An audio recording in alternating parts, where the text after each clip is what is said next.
Right, here we go, and it's the first look on my new rifle. It's an Anschutz 9015 HP hunting, and basically it's the sort of hunting version of the Anschutz, the current Anschutz target rifle. They make this; it's exactly the same action, same barrel, same cylinder. The only thing that differs is the stock and the power levels. This is the one that's made for hunting, and I suppose you could also use it for field target work or whatever. This throws out about 11.1, 11.2 foot-pounds using a 10.5 grain pellet. So it's up there with the power levels. And it's a single shot, uses exactly the same action as the target rifle, same trigger, everything. And I've only had it a day. It arrived late yesterday afternoon. I picked it up, and I've got to say I am massively impressed with this rifle. I've shot it for the first time out in the field about an hour ago. I've just got in. That video will be going up as well on YouTube on this channel, but I thought I'd do a quick review of it first, and it's just so impressive. It's a single shot. It's definitely going to be a Marmite gun. It's going to be one of them guns you either love it or you hate it. It definitely isn't going to suit anyone that likes bullpups. It's not particularly long though, in all fairness. It's not. It looks longer than it is because it lacks any woodwork furniture. You know, you think the woodwork furniture on a normal rifle, like say a Daystate Huntsman or my Steyr Hunting 5, the woodwork comes to about here, or even further on the up to about here.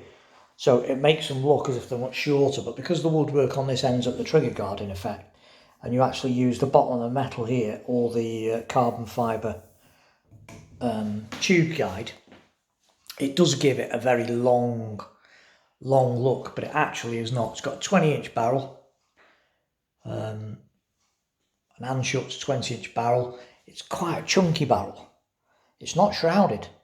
There's no shroud in there. That's just a big, thick, heavy target style stainless steel barrel, and it's beautiful.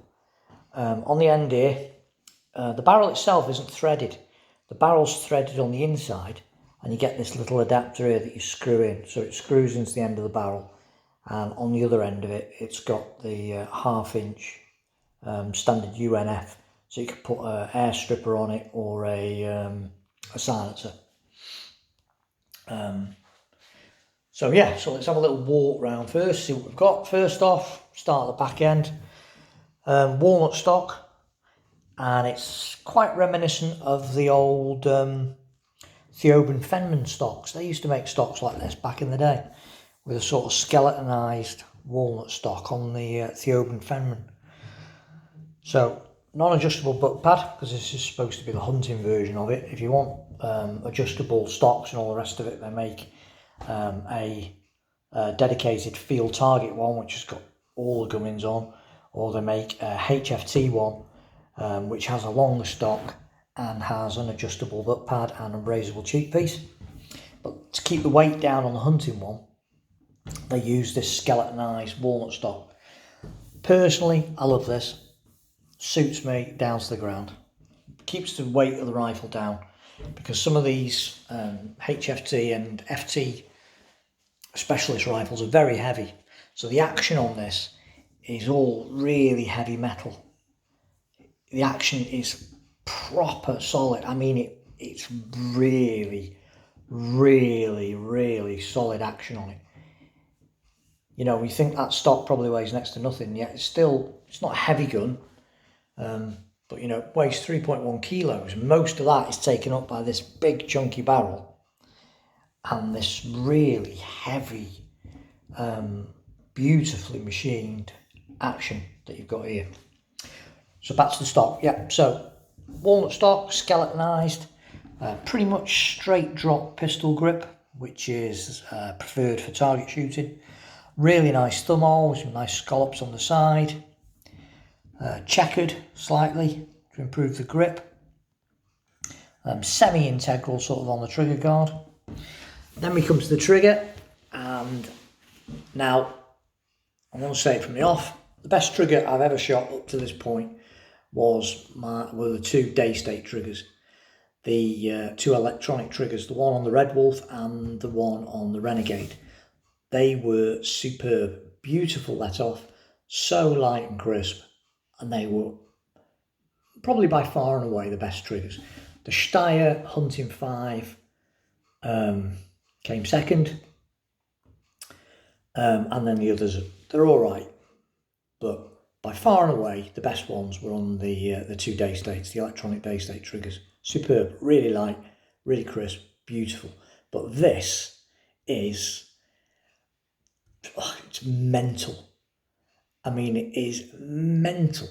If you've never shot a competition 10-meter match rifle, then you're just going to have no idea what these triggers are like.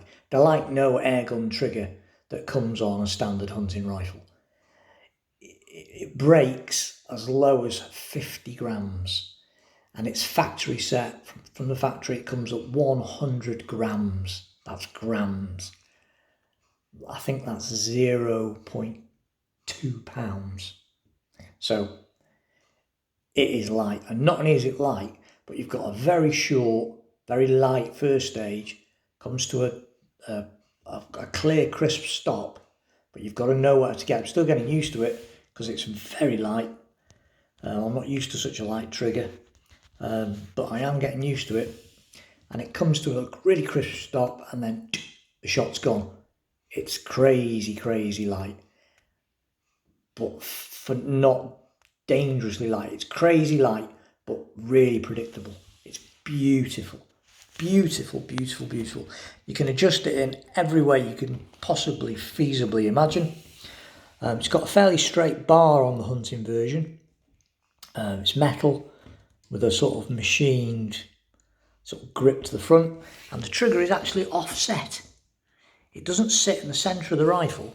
It sits over to the right hand side, so it falls where your trigger finger is, which is, I've never seen that before, but it's fantastic. And it just makes it, it's just, I can't begin to tell you how wonderful that trigger is. It's crazy good trigger. Single shot, really nice loading bay, lots of room to put the pellet in, straight into the end of the barrel. Side lever cocking off this, really smooth, dead light, nothing to it, so as light as a feather and dead smooth. And you get a nice little click when you've pushed it back, just to let you know that you've finished cocking it.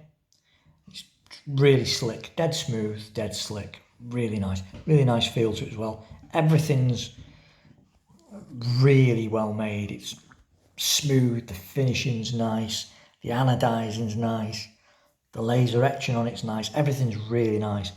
But that is one of the slickest, smoothest side leaves I've ever used. It's probably better than the Red Wolf, which is mad because the Red Wolf was only activating electronic action, but I reckon that's smoother and slicker than on the Red Wolf. It's really good. Right, so as I say, single shot, so obviously no magazine to worry about. Because it's come from a target rifle heritage, it has a dry fire mode, so it's got a safety here, which you slide back for safe, push forward for fire, and then once you've cocked it, if you cock the rifle and then engage the safety and then close the cock, the lever, the cocking lever, you can dry fire this without releasing any air from the magazine, so you can put your trigger practice in. That's something that's come from the target rifle heritage of this particular rifle. 11mm dovetail rails with all the little graduations that you'd expect to see on a target rifle, so that you know where your scopes are when you swap it around or whatever. And the lock time is unbelievable. It's also stabilised. It's got an inbuilt stabiliser in it, similar to the Steyrs, which also have a stabiliser in it.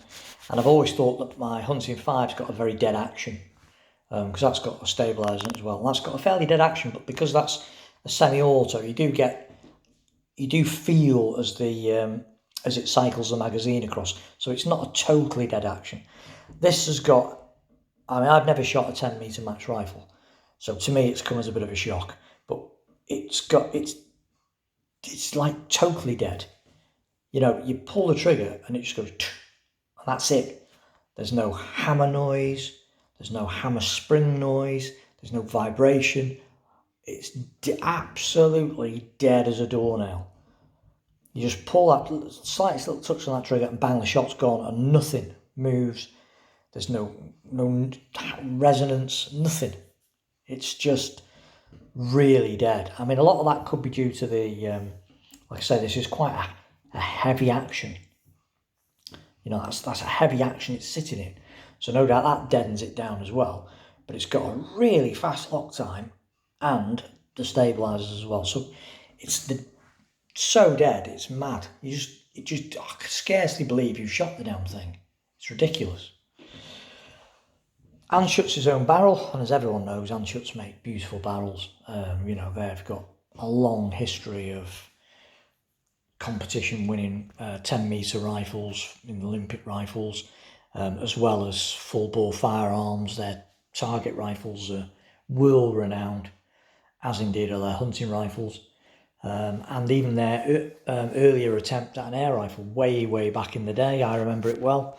I owned one. I had a 335 S, which was Anschutz's Springer back in the 80s. And it was a lovely rifle. It had a barrel latch on it, a locking barrel latch on it, similar to the one that the Walther LGV now uses. And it was a great gun. It wasn't very powerful. Only gave about, you were lucky to get 10.5 foot-pounds out of it. Mine was a 2.2. But flipping heck, it was accurate. The barrel lockup was superb, and that Anschutz barrel was amazing. It was a really accurate rifle. Not very powerful, but really accurate. And that's where they made the name Anschutz mainly. It's this sort of accuracy of their barrels, the quality of the barrels. So then you've got a carbon fibre, and it's a proper carbon fibre. It's not a carbon fibre wrap. It's a proper carbon fibre tube that the air cylinder sits in, and it also acts as a bit of a foregrip. It's a bit warmer than bare metal. There's a barrel band here. The barrel free floats in it. It doesn't hold the barrel, so the barrel free floats in it. This slides up and down the tube, and you can get extra ones and put a variety of different things on them. You can fit a hamster to it, and you see here it's got a hole in the bottom of it. So I've used it to put a piece of Picatinny rail on, and there's another hole as well in the front of the action here. There's a threaded hole there and a threaded hole in here. So I put a piece of Picatinny rail on so I can fit my bipod, but you can use it to put a hamster on, you can put weights on it, you can put all sorts of different things on it. Again, it's another fall over from its use in target shooting, but very useful because it means that you can fit a bipod on really easily with no faffing about at all. Cylinder is probably the one area that perhaps is not the best, because it's not a quick fill cylinder, which is, I don't know, it's not a massive problem, but it is a bit of a pain. You have to unscrew the cylinder and then screw it onto the dive bottle to recharge it. Bit annoying. You can get, I think they're 60 quid. There's a couple of companies I think make them, but for 60 quid you can get a quick fill adapter that just screws on the end here. So it sits between the manometer and the tube, and that converts it to a quick fill if it bothers you a lot. To be honest, at the minute I'm not finding it such a pain in the neck, but there's a possibility that somewhere later on down the line I will convert it to a quick fill, but again it's another 60 quid. So there you go. So come round this side, mention the cocking lever, really slick, just pops out, sort of spring loaded, pops out, back, bump. It's beautiful. Plenty of room in here to load your pellet straight in the barrel. You're not fumbling, it's easy, easy, easy, easy.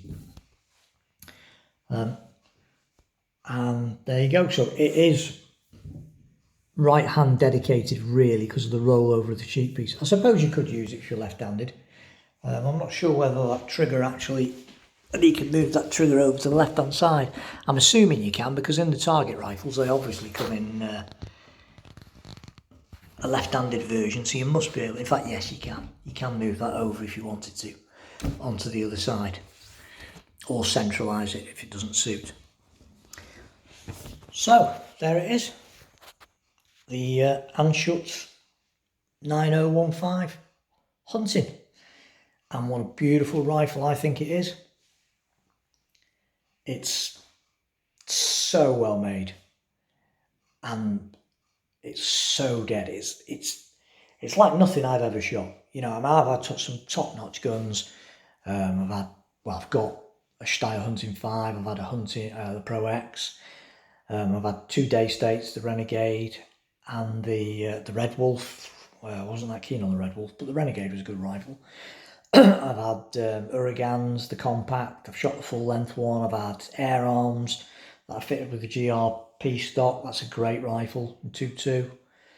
I've got my Priest, obviously, with its multi-caliber facility. I've got my R5M, the head gun, Matador, really tough, really rugged hunting rifle, dead nice. And I've got the little Leishi, which is a beautifully made little gun. Again, another beautifully made little gun. That is, the receiver of that is a joy, because virtually the whole rifle is made out of one piece of billeted CNC machine metal.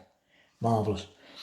But this is, I've got to say, this is beautiful. I mean, everything's just so well made. You know, the barrel's a thing of beauty. I mean, it's only a bloody barrel, but it's gorgeous. There's all this, you know, everything's made really well. Everything's really heavy and sturdy. It's really, really nice. Really nice. And it shoots. It's so dead to shoot. It's unbelievable how dead it is to shoot. There's no movement, no vibration, nothing. It's ridiculous. And that trigger's phenomenal. And yes, I know it's not everyone's cup of tea because it's not a bullpup. And at the minute, everyone seems to want bullpups. The world's gone bullpup crazy. Everything that comes out is a bullpup or a semi-bullpup. Full-length hunting rifles have almost disappeared from the catalogue of stuff coming out. Everything's tactical or bullpup. So this is a bit of an oddity, and I know it's going to be a chalk and a cheese rifle, and yes, it hasn't got an adjustable cheek piece and it hasn't got an adjustable butt plate, but if you want that facility, it is there. You just buy the different version and add a bit of weight to it. But for me, I wanted something that was fairly light to carry, and yet retained all those qualities that make it so accurate. A superb trigger, a super barrel, and a dead to shoot, quiet, vibration-free action. And as you can see, it fits out really nice. You know, you stick a decent sized scope on it, stick a bipod on it. This scope's got to go though on this rifle. For a rifle of this quality, to put a scope that costs 90 quid on it is a bit of a travesty, really. And the main thing that's wrong with this scope for this rifle, there's nothing wrong with this scope, it's a hunting scope. I've used it on innumerable rifles now, but it has got quite a big mill dot as the centre point of the crosshairs, which if you're trying to finely place all your shots to get the best possible group that you can, because the mill dot's quite big, it does obscure the centre of a target, which obviously doesn't make precision target shooting and getting a good group feasible, really. So it's more of a hunting scope. So I will be taking this off and swapping it over and putting something with a much, much finer ret on this rifle. Something that's more in keeping with the style there is. I would have put my Recon on it straight away, but because it's an 11mm rail, and my Recon's got a 40mm tube. They only make the mount, so I can only find 40mm mounts in Picatinny fitted. So I might put a Picatinny rail on the top and then put my Recon on, or I might take that Discovery VVTI scope off my Lishi and put that on, because that's got a really fine crosshair with some really nice graduations on it as well, because that's the other thing with this. It has literally just got loads of mil dots. There's nothing, no hashes, nothing, it's just dots.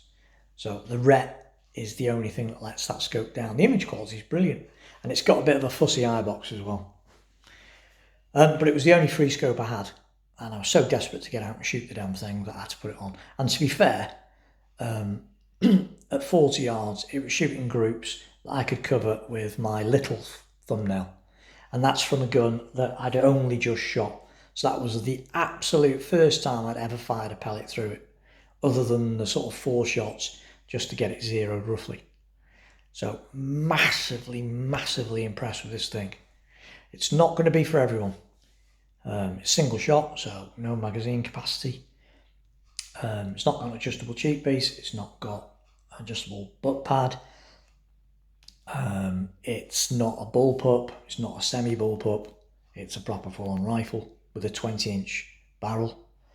Apparently it'll get about 100 shots, and I can believe that, because like I say, I've been out shooting, shot some targets that I filmed and then just played with it basically and blasted off a load of shots. So you're going to get about 100 shots. It takes a 200 bar fill, but apparently it works better from about 190, and it drops off the reg at about 100. So between that, you're going to get about 100 shots at the optimum full power range, and it is just a thing of beauty. I love it. I love it. I don't care what anyone else says. I think it's awesome. It's the sort of rifle really that just by looking at it doesn't necessarily do it justice. You have to shoot it. You have to actually shoot one of these things to realise how incredibly dead that action is. You know, when you shoot the Priest, when you shoot the R5M, you know you're shooting it. You hear the hammer spring, boing. I mean, all right, it's right by your ear, but you can hear it. It is quite loud. And you do get that dunk, you know, as it hits the hammer spring, lets the pellet go. This, nothing. Nothing at all. Absolutely nothing. Superb. Beautifully engineered. Beautifully engineered. Not for everyone. You know, some people hate it. I mean, like, not just dislike it. I mean, hate it. Properly hate it. Because they'll see that, you know, it's single shot, and they just won't like the length of it and the fact that it's single shot. But I just wanted something that was a bit left field for me, a bit different to all my other guns, and I bought it, and I am massively impressed. It's definitely the best rifle I've got. I always suspected my Hunting 5 was probably my best. The Hunting 5 is a good mix of two things. Number one, it's very accurate. And number two, it's geared up for hunting with that 5-shot semi-auto feature, which I love. And I love that gun. I've had it for ages. And the R5M is a tough, rugged, reliable, chunky gun. Again, another great rifle. The Priest's dead adaptable. But this thing is just such a joy to shoot it. It's ridiculous. So thanks for watching. Don't forget to subscribe.